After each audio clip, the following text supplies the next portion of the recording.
Avec vous, Christophe Dansette. Bonjour Christophe. Bonjour Pauline. La Finlande, Christophe, a enfin mis en service le nouveau réacteur nucléaire de conception française, l'EPR. Je dis enfin parce qu'il a fallu du temps.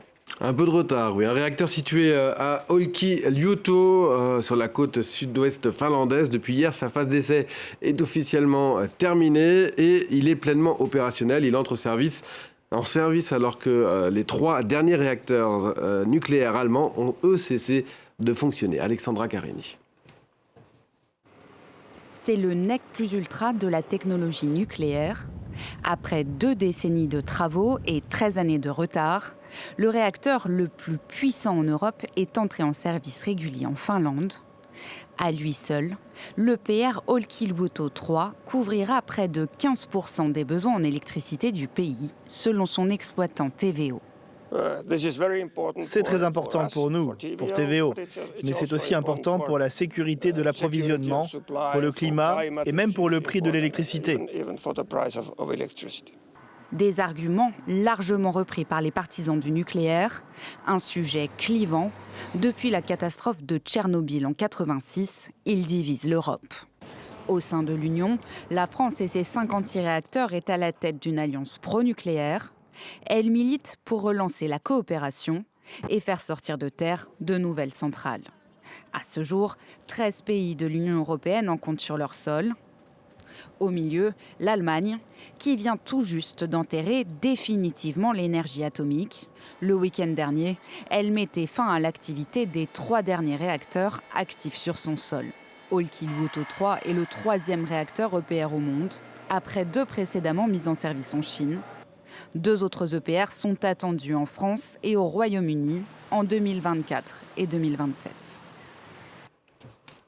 Des EPR qui, en France, au Royaume-Uni ou encore en Finlande, ont un point commun. Pauline, vous le disiez tout à l'heure, c'est leur retard et leur surcoût. 13 ans de retard pour l'EPR finlandais, 12 au moins pour celui de Flamanville en France, toujours pas entré en service, qui entrerait en service en 2024 ou plus tôt.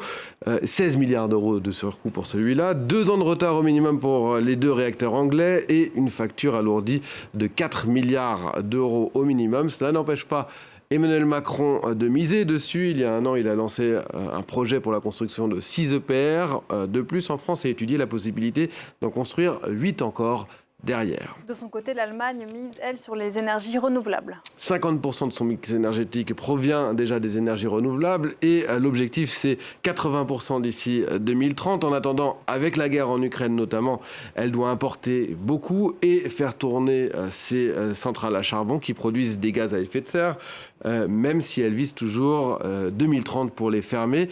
D'ailleurs, à ce propos, les ministres de l'énergie du G7 se sont retrouvés hier au Japon et ils ont décidé de ne toujours pas se mettre d'accord pour fixer une date de fin pour ces centrales à charbon dans le monde.